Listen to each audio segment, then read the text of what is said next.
Les bases d'homéopathie datent du temps d'Hippocrate, père de la médecine. Cependant, on attribue l'invention de l'homéopathie à Samuel Hahnemann, en médecine saxon qui, dans son essai Ordnung der Heilkunst, Ordnung de l'art de guérir, a élaboré ses théories. En 1835, ce père d'homéopathie allemand s'est installé à Paris. Puis, l'homéopathie s'est répandue partout dans la France avec l'aide des contemporains de Hahnemann, comme le comte Sébastien de Guidy, qui a fondé la Société d'homéopathie lyonnaise vers 1830. L'homéopathie continue d'être très commune en France, grâce à ses fondateurs. En France, on compte 3581 médecins homéopathes. Il y a aussi 5000 ou plus médecins généralistes qui sont inscrits au Conseil de l'ordre avec la mention orientation homéopathie et qui sont prescripteurs occasionnels d'homéopathie. 40% de la population utilise régulièrement l'homéopathie en 2000 et on peut voir les rayons pour les médicaments homéopathiques dans plusieurs des pharmacies. Les utilisations courantes pour les médicaments homéopathiques sont les allergies, la circulation, la dermatologie, le sommeil, le bien-être, la gastro-entérologie et les régimes et nutrition. Quelques exemples des ordonnances homéopathiques pour les coups de soleil, Api 3 granules mellifica 5H et Belladonna 5H en alternance tous les heures.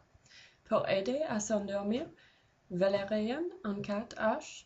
Pour les maux de ventre, magnésie phosphorique en 5H. Le nombre et le H indiquent le nombre de dilutions dans la méthode de Hahnemann. À votre avis, quelle est la différence principale entre l'homéopathie et la médecine traditionnelle? Eh bien, en homéopathie, on va utiliser des doses infinitésimales et donc on administre à la dose la plus petite le produit qui, à dose normale, donnerait des symptômes que l'on veut corriger en allopathie. D'accord. Pour quelle maladie l'homéopathie est-elle utilisée le plus souvent? Disons des maladies de fond comme les problèmes d'allergie, eczéma, essentiellement des problèmes de fond, des problèmes chroniques. Comme la grippe et Ah non, peu sur des choses aiguës. Plutôt sur des traitements de fond pour l'allergie, l'eczéma, quand on veut modifier le terrain. Bon, c'est vrai qu'on voit aussi pour des rhumes, pour les maux de gorge, mais ça, disons, ce n'est pas des traitements complets, c'est plus des remèdes particuliers. Quoi. Elle appelle du renfort, mais elle embrasse bien les clients en attendant. Et est-ce que les ordonnances de médicaments homéopathiques sont courantes dans on en voit quelques-unes, oui, c'est vrai que la majorité c'est surtout l'allopathie, mais c'est vrai qu'on en voit quelques-unes. Certaines personnes, pour certains traitements, alors qu'ils iront voir, mettons, leur médecin s'ils ont une bronchite, pour traiter un traitement de fond, d'eczéma, ou on consulteront pour l'homéopathie. D'accord. Et est-ce que l'assurance médicale rembourse les traitements homéopathiques? Oui, elle rembourse. Elle les rembourse, elle rembourse les granules et les doses. Bon, elle ne rembourse pas tout. Il y a certaines choses, certaines souches qu'elle ne prend pas en charge.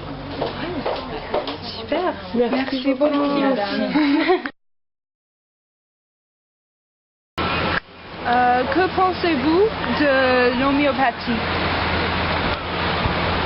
Une alternative. Une alternative? Et... Ce sont des traitements de fond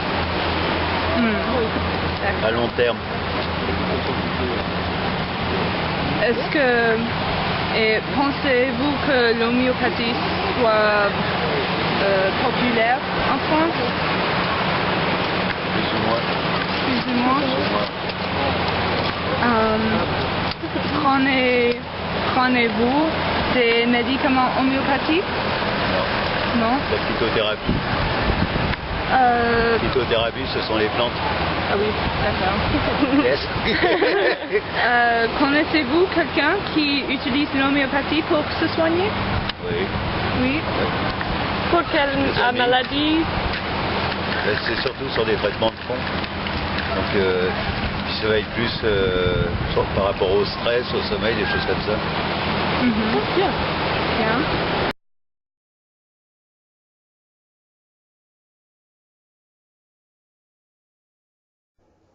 Ainsi, nous avons trouvé que beaucoup de Français pratiquent l'homéopathie, mais l'allopathie est toujours populaire. Depuis plus de 200 ans, l'homéopathie fait partie de la médecine française, en particulier avec les conditions de fondre.